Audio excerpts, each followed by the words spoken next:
What does heritage mean? I can't recall if this question crossed my mind as I scraped away the thick layers of paint on the wooden mantelpiece surrounding the fireplace. Scrape, white paint, scrape, now green paint, sand, sand, sand. The fine wood grain began to show through as I patiently laboured to restore my piece of Wynberg heritage. The fireplace was the best feature of a small cottage which I had purchased in 2002. It was to be my office and would one day become our business base. Back then, the building was in a state of disrepair. Many years of history were ingrained in the paintwork. The last tenants had painted the walls pink. The address was an infamous massage parlour which had been named to shame in the local newspaper. I set out to return the dignity to this cottage. One of my first tasks was to repair the electricity box. I didn't want free electricity. I was determined to pay my way and run the business by the books. In the beginning, I worked alone from the cottage. Some weeks would pass by without me talking to anyone else. Determination was my companionship. Then one day, another person came to work from the office. Soon we had a team.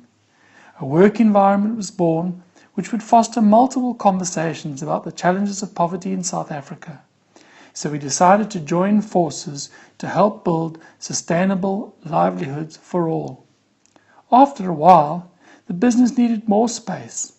Other suitable properties in Wynberg were unaffordable. So I began to think about the opportunities which I could unlock from expanding the business.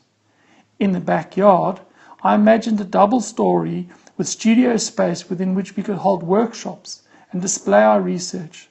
More space meant we could expand the business. With an architectural drawing in hand, I approached the City of Cape Town offices.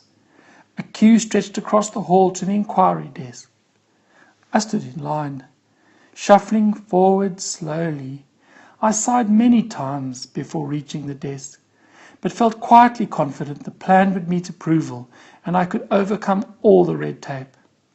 First go to that desk, then go to that desk. More queues. The building inspector studied the plan for a few seconds. He looked up and said, "Where's the parking?"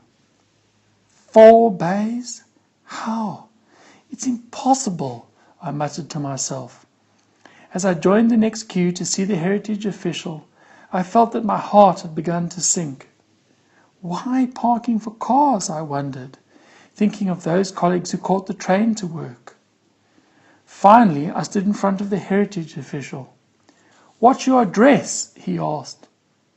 "But sir, my plan, my story, the fireplace." It was no help. All I remember from the short meeting were his words, "historical conservation" and "not possible." The obstacles were insurmountable. I was furious. I felt frustrated, helpless. Dark clouds began to move across my business ambitions and hopes. As I walked away from the council office, my mind filled with anger. I thought of all the businesses in my street that did not care for rules and regulations. I thought of the gangsters who destroyed the facade of the building 3 doors along to fortify their drug den.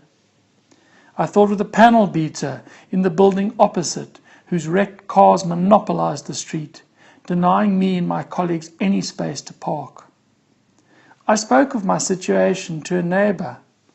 When dealing with government, he suggested, "It's much easier to ask for forgiveness than it is to ask for permission." I followed his advice. I broke the law and built a studio in the backyard. It was not the renovation of my dreams, but the new studio did at least make room for 6 people who all needed their own desk.